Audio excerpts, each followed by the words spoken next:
Assalamualaikum. In this video lecture, we will be discussing some words of vocabulary. So let's start. So our first word for today is baffling. Baffling means something that is very difficult to understand या explain. कभी कभार कुछ चीजें होती हैं जो हमें इतनी जल्दी से समझ में नहीं आ रही होती हैं, तो और वो बहुत ज्यादा हमारे लिए कॉम्प्लेक्स महसूस हो रही होती है, हमें हमसे अंडरस्टैंड नहीं हो पा रहा होता, तो हम उसके लिए जो वर्ड यूज करते हैं दैट इज बैफलिंग.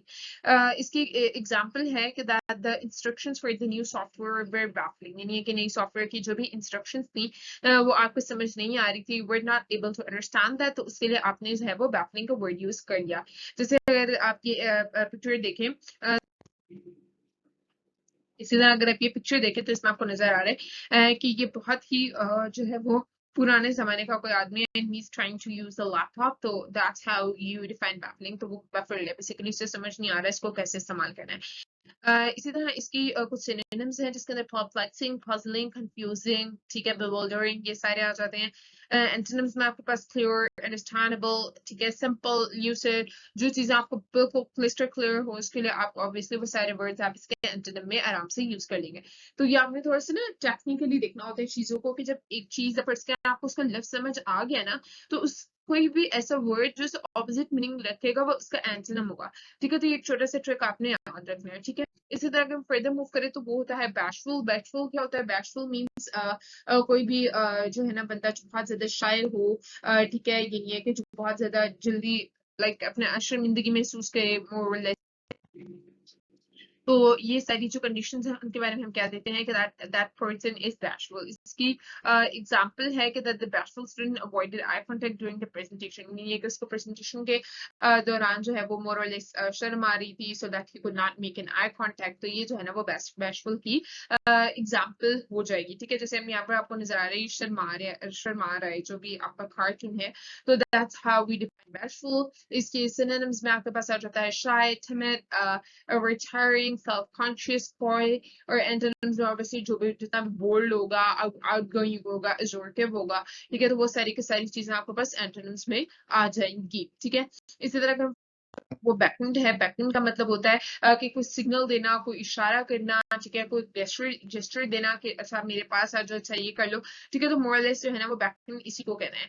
ठीक है, जैसे फॉर एग्जांपल ये आपको नजर आ रहा है इस पिक्चर में, ये शख्स जो है वो बैकग्राउंड कर रहे हैं, सिग्नल दे रहे हैं टू कम क्लोजर, जिसको भी दे रहे हैं. ठीक है, she background her friend to join her at the table. ठीक है, अगेन वही इशारा करना है या सिग्नल देना के टर्म में आप इसको यूज कर रहे हैं.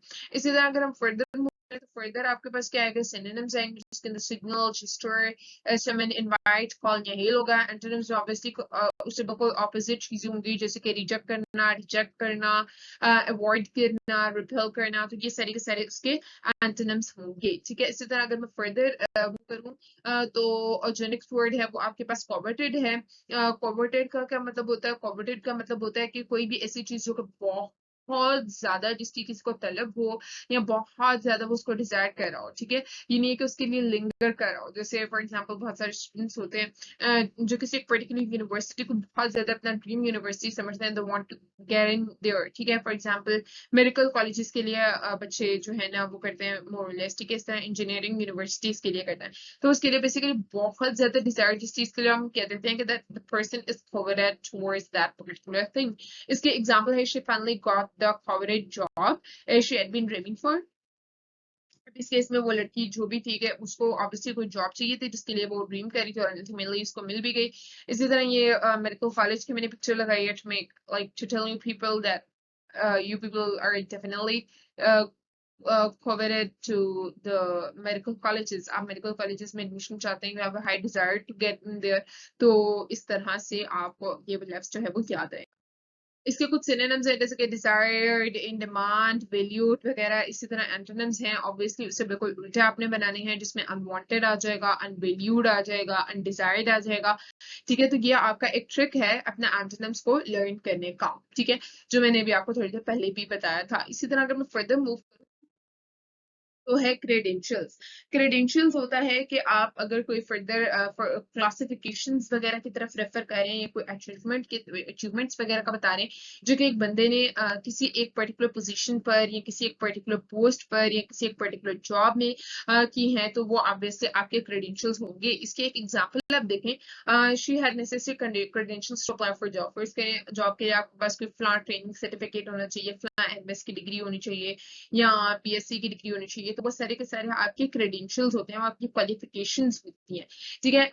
तो ये चीज आपने याद रखनी है। इसके synonyms obviously qualification, experience, resume, CV, record, background, ये सारी चीजें आ जाती हैं। Antonyms में obviously बिल्कुल उससे उल्टा, पहले qualifications था तो अब आपने क्या किया, अब आपने disqualifications कर दिया, ठीक है। इसी तरह पहले आपने कहा कि इसमें कोई experience है तो अब आपने कह दिया inadequacies या incapacities या inabilities, ठीक है। तो इस तरह से आप credentials को भी याद रख सकते हैं, ठीक है। इसी तरह अगर नेक्स्ट वर्ड की मैं बात करूं तो वो है कैपेशियस। कैपेशियस का मतलब होता है कि जहां पर बहुत ज्यादा स्पेस हो या बहुत ज्यादा अगर कोई जगह रूमी है तो हम कहते हैं it's capacious. For example the house had the capacious living room for entertaining guests, ठीक है। तो ऑब्वियसली उस जो भी पर्टिकुलर हाउस है उसका कोई बहुत कैपेशियस लिविंग रूम था, जिसमें मैंने एक पिक्चर भी लगाई, आपको नजर आ रहा है कि कितनी जगह है, ठीक है। खुला डुला, उसको उर्दू में कहते हैं खुला डुला, ठीक है। तो इस तरह से आप इसको जो है ना वो लर्न कर सकते हैं। इसके कुछ सिनोनिम्स देख लेते हैं। synonyms obviously roomy हम पहले कर चुके हैं, large, ample, big, ठीक है, spacious, ठीक है। आप कॉन्सेप्ट लिया करें, आप पिक्चर मेमोरी बनाया करें, आपको synonyms खुद ब खुद आने शुरू हो जाएंगे। expensive, commodious, ठीक है। इसी तरह अगर मैं antonyms की बात करूं तो cramped, confined, small,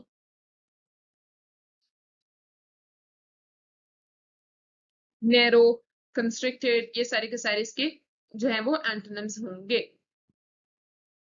इसी तरह जो नेक्स्ट वर्ड है वो है कोलाइडेड विद। कोलाइडेड विद का मतलब होता है कि कोई चीज कोई दो चीजों का अगर कोई फोर्सफुल कांटेक्ट हो या कोई दो बंदों का तो उसको हम कह देते हैं कि कोलाइडेड विद। जैसे दो गाड़ियां आपस में कोलाइड कर रही हैं, car collided with the tree causing significant damage। आपको नजर आ रहा है कितनी फोर्सफुल कोलिजन हो रही है, और ये यूजुअली एक्सीडेंट्स वगैरह में ही होता है, ठीक है। तो कुछ जो है ना वो सिनोनिम्स है। Synonyms crashed into, hit, stuck, bumped into, rammed, yeah, smashed into। Antonyms were obviously avoided, bypassed, dodged, sidestepped, squatted या फिर circumvented, ठीक है।